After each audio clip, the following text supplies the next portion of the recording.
కార్యక్రమం కాచం సత్యనారాయణ గారు ఒంటి చేత్తో భుజం మీద వేసుకొని లాస్ట్ టైం కూడా ఎన్నికలకు ముందు శాసనసభ ఎన్నికలకు ముందు వర్ష గర్జన పెట్టినటువంటి విషయం మనం మర్చిపోవద్దు. సరే నాకెందుకులే, నేను రాజకీయాల్లోకి రాను, నాకు అవసరం లేదు, కానీ 10 మంది మన ఆర్యవైశ్యులు రాజకీయాల్లోకి రావాలని ఒక సంకల్పం తీసుకున్నాడు. నాకు లాస్ట్ టైం చెప్పాడు, మరి ఇప్పుడు అదే ఒపీనియన్ ఉందా ఏమో నాకు తెలియదు, కానీ నేను రాజకీయాల్లోకి నాకు అవసరం లేదు, నేను ఉంటాను. సరే ఉండాలనే కూడా కోరుకుందాము. నాతో పాటు నేనే కాదు, నాతో పాటు 10 మంది రాజకీయంగా ఎదగాలి, శాసనసభలో కూర్చొని అధ్యక్ష అని మాట్లాడాలి, మన ఆర్యవైశ్యుల హక్కుల గురించి పోరాడాల్సినటువంటి అవసరం మన మీదనే ఉన్నది. ఎందుకంటే ఏ అవసరం వచ్చినా కూడా మనం పోయి శాసనసభలో మాట్లాడాలంటే ఇప్పుడు అవకాశం లేకుండా పోయింది. మన సమస్యల గురించి ఒక నాయకుని దగ్గర చెప్పుకోవాలి, ప్రభుత్వం దగ్గర పోయి మాట్లాడాలంటే ఆ సమస్యని పరిష్కారం చేసేటటువంటి ప్రజాప్రతినిధులు కరువైనటువంటి ఆర్యవైశ్య జాతిలో ఈరోజు బాధాకరంగా ఉన్నటువంటి సమయంలో ఈ కార్యక్రమాన్ని తీసుకున్నందుకు ముందుగా వారికి శుభాకాంక్షలు, ధన్యవాదాలు, అభినందనలు తెలియజేస్తూ మరి వైశ్య వికాసం ద్వారా ఈ కార్యక్రమాన్ని నిర్వహించి ఈరోజు ఆర్యవైశ్య రణభేరిని మొదలుపెట్టినటువంటి మీరు మరి రాను ఈ రాబోయే స్థానిక సంస్థల ఎన్నికలు ఉన్నాయి, దానికి బేస్ చేసుకొని ఈ కార్యక్రమం తీసుకున్నారని అనుకోవాలి. ఎందుకంటే వేదిక మీద ఉన్నటువంటి పెద్దలు చాలా మంది ఉన్నారు. మన మందకృష్ణ మాదిగ గారు మరి మాదిగ సామాజిక వర్గానికి నేతృత్వం వహిస్తూ మరి వారు మనం చేసేటటువంటి ప్రతి కార్యక్రమానికి కూడా వారు మనకు సంఘీభావం తెలుపుతారు, మనకు సపోర్ట్ చేస్తున్నందుకు వారికి ధన్యవాదాలు. అలాగే మన విమలక్క తెలంగాణ పోరాటం చేసి గజ్జగట్టి పాట పాడి తెలంగాణ ఉనికిలో కొంతమంది మహిళలకే స్థానం ఉన్న ఆ మహిళల్లో ప్రథమ స్థానాలలో 3-4లో విమలక్క ఉంటుంది.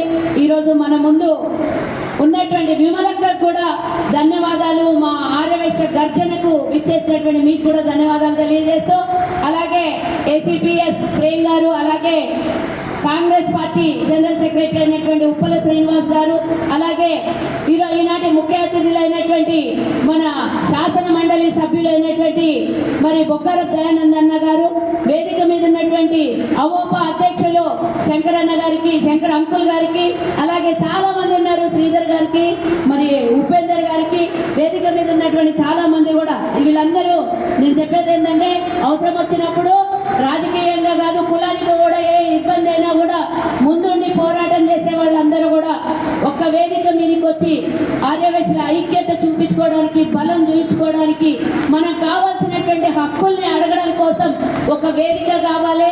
మనం మాట్లాడితేనే రాజకీయ పార్టీల్లో చలనం వస్తుందని ఈరోజు కార్యక్రమం తీసుకున్నందుకు మరి మంచి కార్యక్రమము. జనాలు ఎంతమంది వస్తారు, 1,00,000 మందితో వస్తారా, 10,000 మందితో వస్తారా అనేది కాదు, ఫస్ట్ మన సంకల్పం బయటకు తీసుకోవాల్సినటువంటి అవసరం ఉన్నది. కాబట్టి ఆ సంకల్పం పెద్ద సంఘాలు పెట్టుకుని మేము ఇచ్చేస్తామని చెప్పేటకన్నా మేము చేసి చూపిస్తాము అని ముందుకు వచ్చినటువంటి కాచం సత్యనారాయణ గారికి ధన్యవాదాలు తెలియజేస్తున్నాం. ఈ మాట ఎందుకంటున్నా అంటే మన బలహీనత బయటకు తెలియవద్దు, మన బలం ఏంటో తెలవాల్సినటువంటి అవసరం ఉన్నది. మన 4 గోడల మధ్యలో కొట్లాడుకుందాం, కానీ 4 గోడలు దాటిన తర్వాత ఆర్యవైశ్యులకి చట్ట సభల్లో న్యాయం జరగాలి. చట్ట సభల్లో మేము కూర్చోవడానికి మా వంతు, ఇందాక ఒక మాట అన్నారు, మేమెంతో మాకంత హక్కు కావాలని, మన దామాషా ప్రకారం ఆర్యవైశ్యులకు దక్కాల్సినటువంటి రాజకీయ హక్కు ఛేదించాల్సిందే, రావాల్సిందే. ఒకప్పుడు ఆర్యవైశ్యులు రాజకీయంగా రావాలంటే భయపడుతుండే, కేవలం వ్యాపారానికే పరిమితమై నేను నా దుకాణము షట్టర్ వేసినా తీసినా అనే వరకు కాకుండా ఈరోజు చాలా మంది కూడా ఉత్సాహంగా ఉన్నారు. కానీ ఉత్సాహం వెనకాల భయం కూడా ఉన్నది. ఆ భయం ఎందుకంటే కోట్ల రూపాయలతో వ్యవహారమైనటువంటి ఈ రాజకీయము, మేము ఉన్నదంతా ఖర్చు పెట్టేసి రాజకీయాల్లోకి వెళ్ళి పోటీ చేస్తే గెలుస్తామో ఓడుతామో అనే భయం ఎక్కువ. అన్నిటికన్నా మన వాళ్ళ వెనకాల ప్రోత్సహించే వాళ్ళకన్నా ఎక్కువ భయపెట్టించే వాళ్ళు ఉంటారు. ఆ భయాన్ని తొలగించాల్సింది వెనకాల వాళ్ళు ఉన్నవాళ్ళు. దయచేసి మేము అనుభవంతో చెప్తున్నాం, ఇది అనుభవం లేకుండా చెప్పట్లేదు. వెనకాల బలహీనత చేయొద్దు, బలాన్ని కూడగలకండి. ఒకరెవరైనా ముంగల్కి వస్తే మేము బలహీనంగా లేము. ఒకళ్ళిద్దరు పార్టీ నాయకులు నాకు పెద్ద సామాజిక మరి ఈరోజు రాజ్యాన్ని వెళ్తున్నటువంటి కొంతమంది వాళ్ళు అన్నారు, మీ వయసులకు బలం లేదు, మీరు రావాలని అంటే భయపడతారు, మీరు మీ వ్యాపారం తప్పించి మాకు స్పాన్సర్ చేయడము, మాకు చందాలు ఇచ్చడం తప్పించి మీరు రాజకీయంగా రాలేరు అని ఒక రకమైనటువంటి బాధాకరమైనటువంటి మాట నాకు పదే 10 సంవత్సరాల నుంచి నా మైండ్లో ఎప్పుడు రిమైండ్ అవుతూ ఉంటుంది. నిజంగా అంత బలహీనంగా ఉన్నామా? నిజంగానే మన రాజకీయాల్లోకి రావాలంటే భయపడి పారిపోతున్నామా? ఓడిపోయి కాదు, భయపడి పారిపోతున్నామా అనేది ఎన్నో రోజులుగా నేను మదన పడుతున్నటువంటి విషయం. ఇందాక కాచన్ సత్యనారాయణ గారు ఒక మాట అన్నారు, కాంగ్రెస్ ప్రభుత్వం ఏర్పడిన తర్వాత ఒకే ఒక వైశ్య కార్పొరేషన్ చైర్మన్ ఇచ్చింది, నామినేటెడ్ పోస్టులు ఇవ్వలేదని. ఈరోజు నేను అధికారంలో ఉన్నాను కాదు, కాంగ్రెస్ పార్టీలో ఉన్నాను కాదు, నేను ఒక విషయం క్లియర్గా చెప్పదలుచుకున్నా.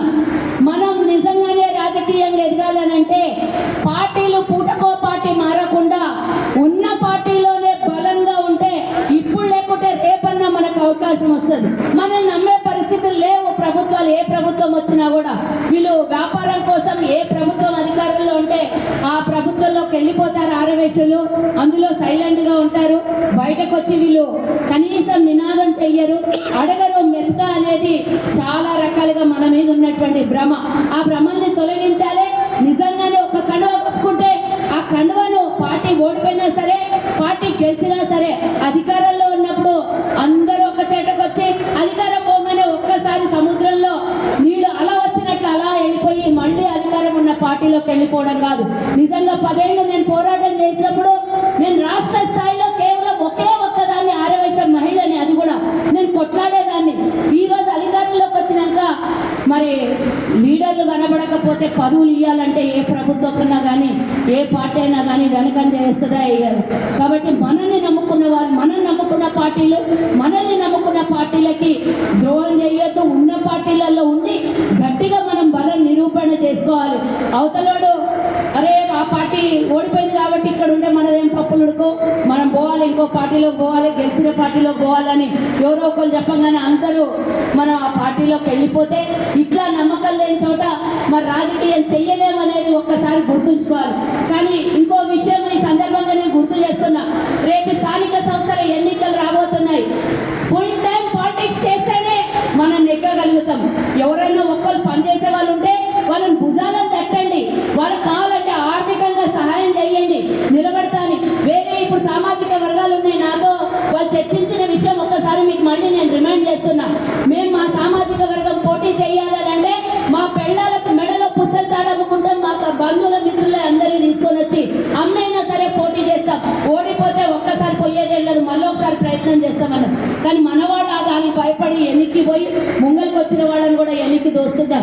నిజంగానే అందరూ ఏమనుకుంటారు, ఆరవేశలు అంటే సామాజికంగా వెనుకబడి ఉన్నా కూడా ఆర్థికంగా బాగా బలవంతులు అని అన్ని రాజకీయ పార్టీలు అనుకుంటారు. కానీ అనుకున్నట్టుగా మన ఆరవేశలు అంత సామాజికంగా ఆర్థికంగా బలమైన వాళ్ళు ఇప్పుడు చాలా కొద్ది మందే, 100లో 20% మంది ఆర్థికంగా బలంగా ఉన్నవాళ్ళు. మిగతా వాళ్ళు చిన్న చిన్న వ్యాపారాలు చేసుకొని చిక్కిపోతున్నాయి. మరి ఆ చిక్కిపోతున్న వ్యాపారాల్లో ఎవరు కనబడతలేవు. ఆ చిక్కిపోయే వ్యాపారాలు ఈరోజు ఏమీ చేసుకోలేక అల్లాడుతున్నటువంటి పరిస్థితులు. కాబట్టి అందరూ మనల్ని ఊహించుకుంటారు, ఆర్యవైశ్యుడు అంటే సౌకారి, ఆర్యవైశ్యుడు అంటే ఊర్లో కిరాణా దుకాణానికి వస్తే ఉద్యోగ సామాన్లు ఇచ్చి నెలైనా కూడా అడగనటువంటి వ్యాపారస్తుడు. ఈరోజు అదే సూపర్ మార్కెట్లు వస్తే ఆన్లైన్లో పేమెంట్ చేయాలి, చేసిన తర్వాత డెలివరీ అయ్యేటటువంటి విధానం వచ్చినా కూడా ఆర్యవైశ్యులు చిక్కిపోయినటువంటి వ్యవస్థను గుర్తు చేసుకోవాలి. ఇది రాజకీయ కార్యక్రమమైనా కూడా ఈ సందర్భంగా ఆరవేశులు అందరూ ఇక్కడ ఉన్నారు కాబట్టి ఒక విషయాన్ని నేను గుర్తు చేస్తున్నా. మన వ్యాపారాలు చిక్కిపోతున్నాయి.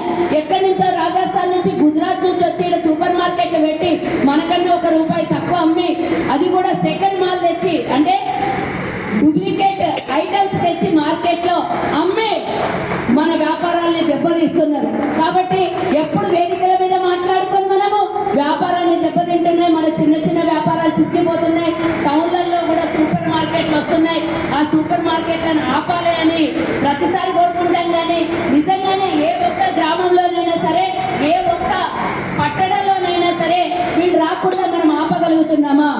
మనం ఒక ఐలయ్య విషయంలో మొత్తం ఇళ్లలో నుంచి బయటికి రాని మహిళలు కూడా రోడ్డు మీదకి వచ్చి ధర్నాలు చేసి రోడ్డు గడ్డంగా పడుకొని చెప్పుల దండలేసి రైలయ్యక రోజు. మరి అట్లాంటిది ఈరోజు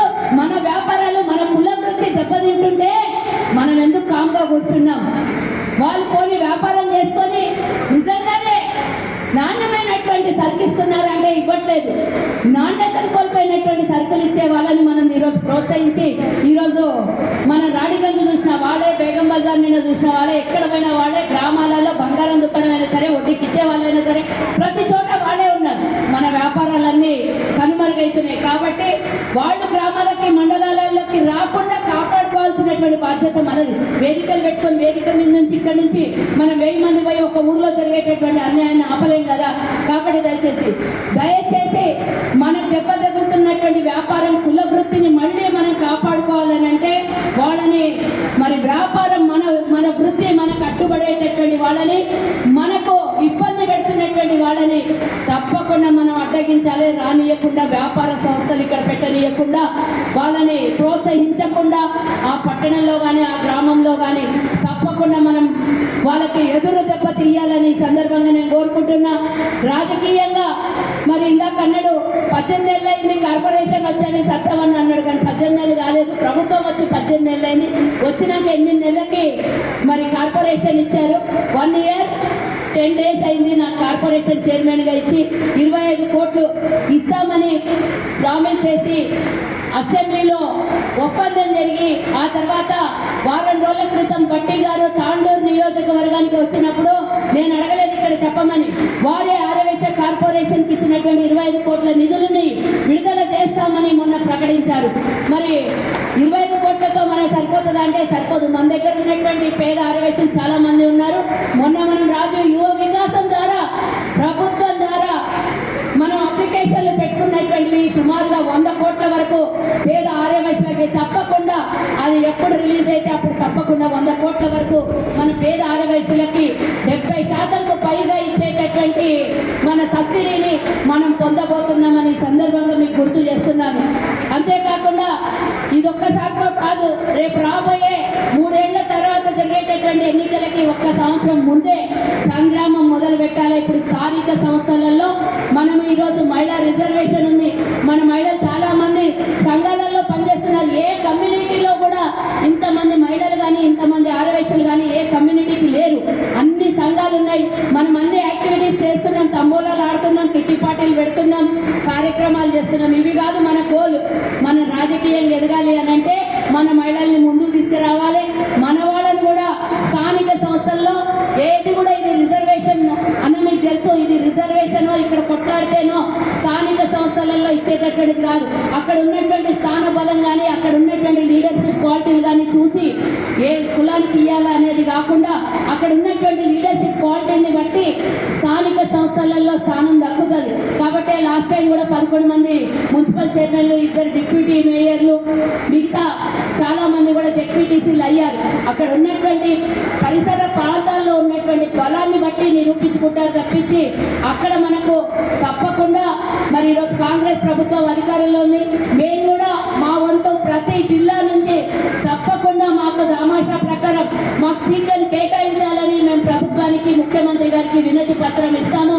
మీరు కోరుకున్నట్టుగానే మేము దిగేంత వరకు కూడా తప్పకుండా ఏదో ఒకటి సాధించి చూపించాలి ఆర్యవైశ్యులకని ఒక సంకల్పం తీసుకున్నామన్నా తప్పకుండా మీరు పెట్టినటువంటి కొన్ని డిమాండ్లు ఉన్నాయి. ఆర్యవైశ్య కమిషన్ ఏర్పాటు చేయాలని, ఇంకా ఇతరత్ర చాలా ఉన్నాయి. దామాషా ప్రకారం టికెట్లు ఇవ్వాలని, వైశ్య బంధువు ఇవ్వాలని, ఇవి ఎన్ని అమలవుతాయి అనేది తర్వాత అయితే మనం ప్రభుత్వానికి ఒక వినతి పత్రం ఇవ్వడం కూడా ముఖ్యం. కాబట్టి తప్పకుండా ప్రభుత్వానికి చేరవేస్తాం. ఈరోజు ఉదయమే వేణు నరేందర్ రెడ్డి గారి దగ్గరికి వెళ్ళి నేను ఈరోజు ఈ రణబేరి జరుగుతుందని కూడా విషయాన్ని చెప్పడం కూడా జరిగింది. కాబట్టి తప్పకుండా నా వంతుగా నేను ఒక రాజకీయ పార్టీలో ఒక మహిళగా ఎన్ని కష్టాలను నష్టాలను ఎదుర్కొని ఆర్థికంగా ఇబ్బందులు కలిగించినా కూడా టీఆర్ఎస్ ప్రభుత్వంలో ఎన్నో రకాలుగా 15 కేసులు నా మీద పెట్టినా కూడా ఒక్క అడుగు వెనక్కి వేయకుండా ఎన్నో అవమానాలు ఎదుర్కొని, ఎన్నో ఇబ్బందులు ఎదుర్కొని, ఎన్నో కష్టాలను ఎదుర్కొని ఈరోజు మీ ముందు ఒక లీడర్గా నిలబడ్డాను అని అంటే మనం ఒక పని చేయాలని సంకల్పం తీసుకొని బయటికి వచ్చామంటే ఫుల్ టైం పాలిటిక్స్ చేయండి. పార్ట్ టైం పాలిటిక్స్ చేస్తే సచ్చినా కూడా ఎదుగా మీకు గుర్తుంచుకోండి.